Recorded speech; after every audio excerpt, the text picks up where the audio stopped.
सत्सङ्कल्पा।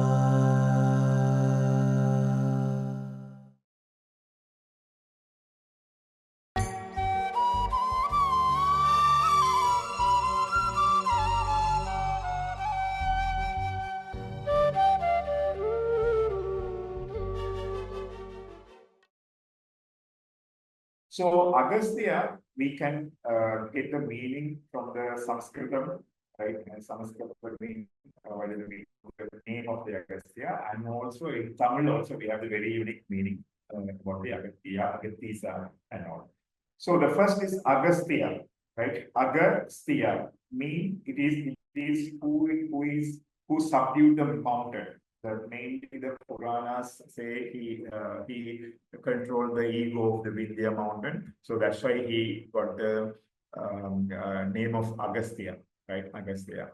So, but the spiritual thing is he destroyed the ego, right? He destroyed the ego. That means he's a firm like a mountain, right? He's a tapasvi. So when Vedas and other scriptures talking about the telling about Agastya, he's a great tapasvi, right? The great tapasvi who is firm in his tapas, like a mountain. Nobody can't shake him, right? So that is the idea of the name Agastya. One meaning, right? Meaning. And also we can see in other way also Gati there, right? That means it is is a negation, Gati is the movement. So he is who is not moving. That means immobilizer, right? So he is a firm in his tapas. So Agastya means who gave the firmness in the tapas, right? Who gave the firmness in the tapas, who is immovable like a solid give you a strength for the tapas. Okay. So another meaning from Tamil, if you see Agatisaya. Okay, Agatisaya. Aham means it's a mind, or inner self, inner consciousness. Aham. Isaya means the Shiva. Okay. So who gave the knowledge to see the Shiva inside? Okay. So in Tamil's tradition, Tamil Siddha tradition, he is a master of the Shiva Yogi, right? Who help us to realize the Shiva inside. So that is Ahatisaya, right? So these are the meaning, because all the rishis have the meaning, the names are, it's not just a name, okay? It gives the mission. So in our tradition, when the Dikshanama given to the person, it show the purpose, that means his sadhana purpose. Okay, so in the same way, the rishis, all rishis, Narada means he's the greatest of the human, Nare. In the Nara, he's the greatest Nara, right? So Vishwamitra means, so he's a friend for the universe. Okay, Vishwamitra. So that's because of his grace, only all the human got the Gayatri mantra, right? So that why he is Vishwamitra. So all rishis, the names give their mission and their role, cosmic role, and elevating the consciousness. All are we can decode from the names. Agastya means who is firm, like a mountain, or who is a who can control and who can overcome all the what do you call negativity, right? Negativity. So there is a Purana story. He eat the two asuras, Vadavi and Nilava. That means he can digest all asura things. So that is the benefit when you worship the Agastya Maharishi. So he gives the strength to subdue all our negativity, and he will help you to improve your tapas, right? So he gives the firmness in our sadhana. Okay, so that's his role as a guru, right? As a guru. So the first thing is all our scriptures. Scriptures are going to the Rig Veda. Rig Veda, there are hymns in about the hymns by the mantras by the Agastya and his wife Lobamatra, right? Mainly talk about the Indra and the Ashwini Kumara and all. So Ashwini Kumaras are the divine Meda Shakti of the Vaidya, and the healing and the knowledge. So that knowledge, and he's talking about there are mantras in the Rig Veda. Okay, so you can go and search. There are a lot of information available. You can get it from the internet. So the first reference starting from the Rig Veda, Agastya and Loga mantra is this thing. And also, they're very interestingly, the Agastya and Loga mantra is the ideal symbol for the spirituality in the Grahastha, right? That means being a householder, how you can achieve the highest level of the spirituality, the Agastya and Lobamudra is the exemplary. That means they even though you are married and the householder, so the Agastya and Lobamudra will guide us because they are in a very higher level of the spirituality. So in Devi Upasana, Devi Srividya, we say Agastya Mai, right? The Devi and Agastya are same, right? Same. So that is another aspect we can understand from the Agastya's teachings and all. And then we have the hymns in the Taittiriya Samhita, in the Ajurveda also, Krishna Ajurveda, right, in the ritual aspects. And in some mantras are in Atharvana Veda also. So when you take the Vedic aspect of the Agastya, he's in the Rig Veda, he talks about Indra, Maitra Varuna, Ashwini, Kumaras. So these all have some cosmic meanings. Right? So Indra means the divine mind, Ashwini Kumara means the healing powers and all. So, and Atharva Veda, there are some protection mantras and all. All four Vedas are Agastya, we have a reference about the Agastya as a rishi of the mantras. Okay, so mantras, that is one. So when we move to the Puranas, right? Puranas. So the reference first coming in the Skanda Purana. Okay, Skanda Purana. Skanda Purana, in Tamil tradition, Kartikeya or Skanda or Murugan is a guru of Agastya, right? Agastya, who learned the Yoga Sastra from Subramanya, right? Subramanya. We have a lot of, there is one book called Subramanya Jnana Kovai. It's talking about the yogic, what you call, Upadesa of the Subramanya to Agastya, right? So we have a reference in the Skanda Purana, right? It's talk about the Agastya and Skanda, right? Then the next Purana is Brahmanda Purana. The Brahmanda Purana is some other conversation between the Hayagriva and as a Guru, Sri Vidya Guru to the Sri Agastya.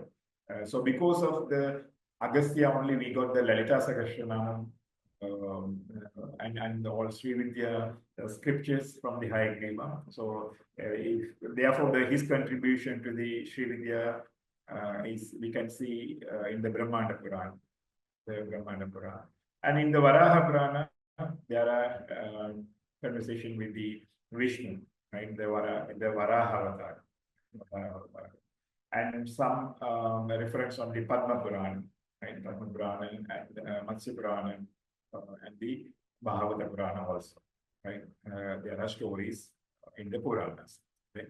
So when we take the Purana, we can see him as a primarily related to the Shaiva and Subramanya, right? As a key person, and also in the Vaishnavism and the Sakism also. The Brahmanda Purana giving the reference to the Devi Upasana and all, and Matsya Purana and Bhagavata Purana stories are related to the Vishnu, right? The Vishnus also. So these are the Puranic reference. When you come to the Idihasa, first reference we can find from the Ramayana. Right? Ramayana, majorly it is in the Aranya Kanda. Okay, so Aranya Kanda, when Rama lost the Sita, he is in a depression, right? Depression, and he is visiting to the ashrama of the Agastya, right? Agastya.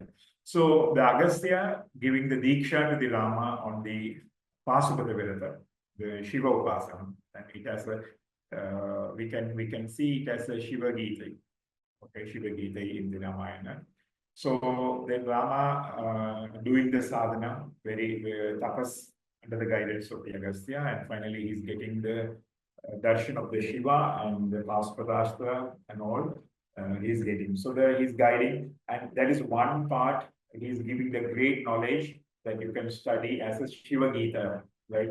Agastya gave the sadhana to the Rama as a Shiva Gita, right? That is Aranya Kanda. And finally, is coming into the final stage of the Ramayana also as a mantra. He's teaching the Bala mantra to the Rama and Lakshmana, right? To overcome the weakness to fight with the Ravana. And also he is explaining all about the Ravana in the Aranya Kanda. So who is Ravana and what is his purpose? So actually, Agastya becoming as a strategic advisor to the Rama in the Aranya Kanda. That means whom you are going to fight. So he's a great Shiva Pasaka. Without doing the Pasmata Virata and without getting the Shiva's grace, you cannot win the Ravana. All this clarity is giving. So in the Ramayana, Agastya is a person who is giving the clarity on fighting with the Ravana, Asuric force, right? And also he gave the Balati Bala mantra, right? It's expanded version of the Gayatri mantra, which remove all our weaknesses and heal the Rama and the Lakshmana during the war, right? War. So it is about the and also the story about the right? There are two demons who kill the Brahmins and the rishis, and they take them as a food. Okay, so food. So, but when they play with the Agastya, so Agastya digested two demons. Okay, demons. So that means what is the meaning of the idea is Agastya can digest all the negativities, right? He's a force who is like a rock and he can digest. And he have a in Tamil we hold Agatti. He mean the Agni. Okay, Agni, who have a fire to digest everything and guide us into this. So that is one. There are stories, some other stories also, right? Some other stories also. The another stories some other stories we can see in the Mahabharata. Okay, so Mahabharata again is that is Ilavavatapi story and all. He in the Itihasa and the Puranas he was explained as the balancing the cosmic force. Okay, so the famous story Shiva requested Agastya to move to the south to balance the world. Okay, so balance the world because all people are coming to the marriage of the Shiva and Parvati in the Kailaya. So Shiva requested Agastya alone to come to the south. Then he came down through Mahendra Parva, Vindhya and Mahendra Parva, and finally to the Podigai. Okay, and he balanced. So it doesn't mean geographically balanced or not. That has some astrological significance that we will see in the next section, how related to the cosmos. But generally, he is a conscious or the divine force who balance. Okay, so he removed the ego of the Vindhya mountain. That means when something goes excessively, he appear and remove that. You know, that is the role he has. So that is the Ramayana. You can see clearly, but it very he have a very good powers because in the Rama he explained about the Ravana's strength and who is Ravana and how to win him also. That who is Shiva Upasana, so that is the role Agastya Maharshi having as a rishi in the cosmic plane, the divine plane, and guiding all the human who seek his guidance. Okay, so when you worship him, right, he will give the immense strength, right, and he remove all the ego and all. So that is one. These are some information in the Puranas. I don't go much into that because you can search the stories in the right in the sources like the books and the internet and all, right? So that is one. The second part, what is the relationship between Agastya into the cosmic, right? The cosmic. So in our Shastras, Jyotisha Shastras, so we have two stars, we have a 27 stars which govern our karma, right? The nakshatras. Okay, so you all have the Janma nakshatras. So these are the two stars.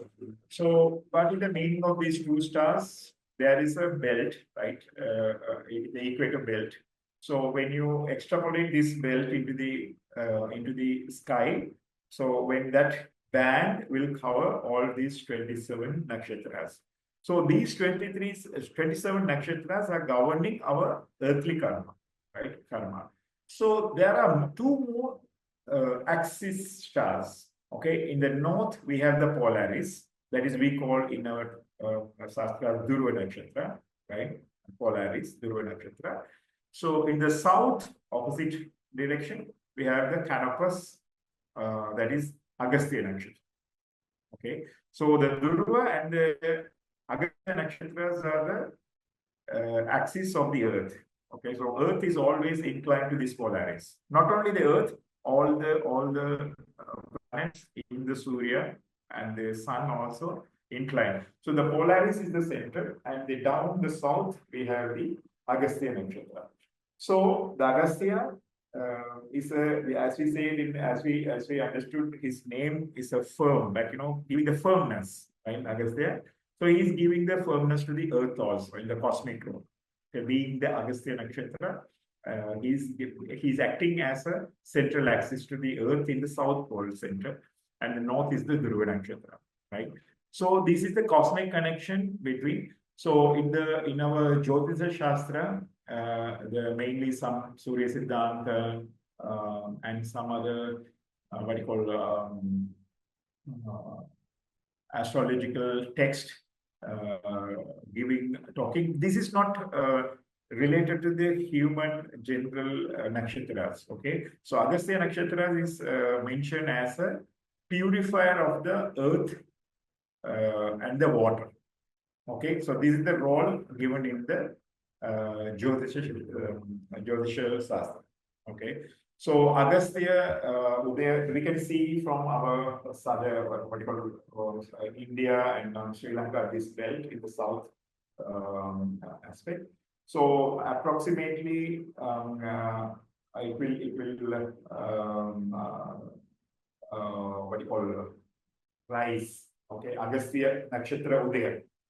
It's on July, right? July, August. Then it will appear up to the late March, right? Late March. In the late March, it will start to disappear. It will move near to the Surya. Okay, Surya. So Agastya Udaya is when Agastya Nakshatra appearing to the earth, it's starting the purification process. Okay, purification process.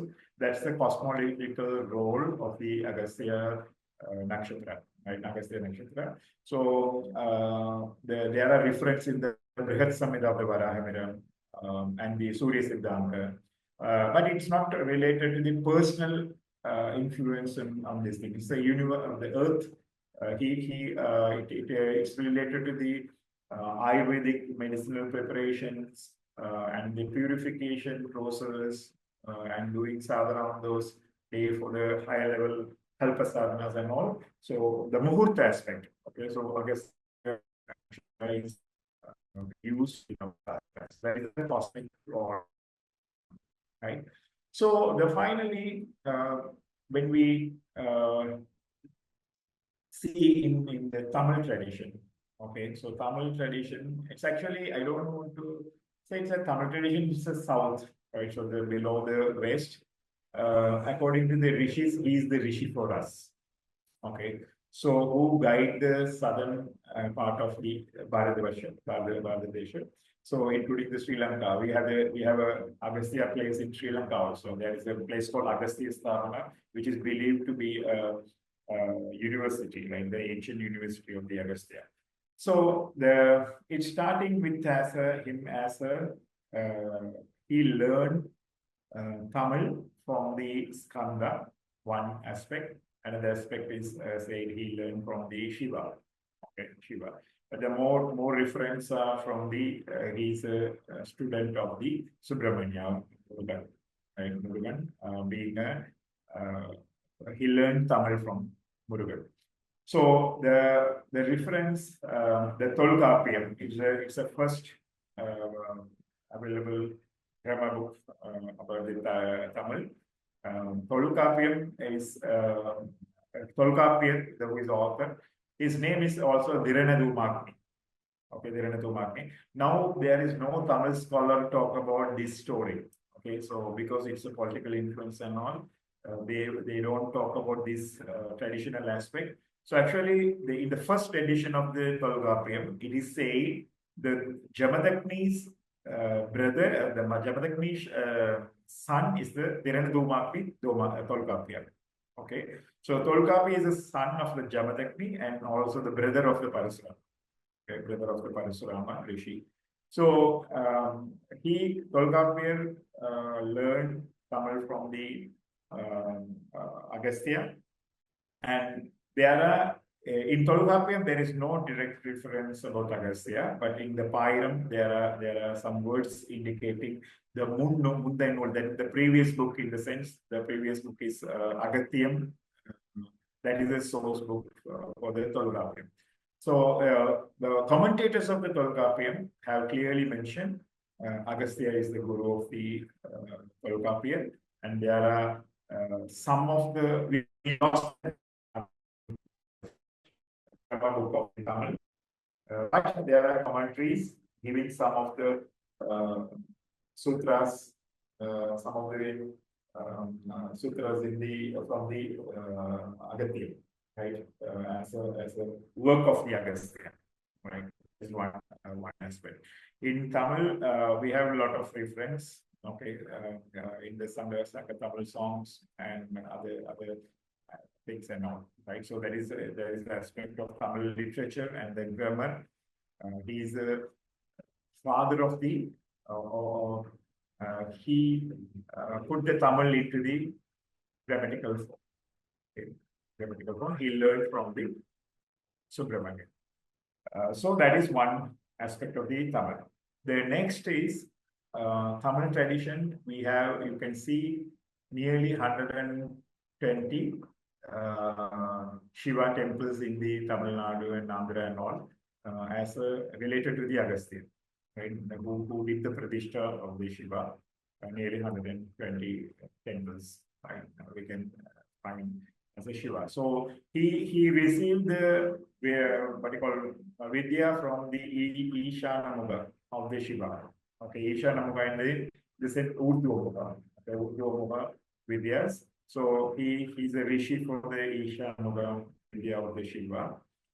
So everywhere he established Shivalinga for the benefit of the humanity, right? To uplift the consciousness. When the rishi doing the pradishta in the temple mean, so he is putting his tapas to that place to elevate the people whoever coming to that place.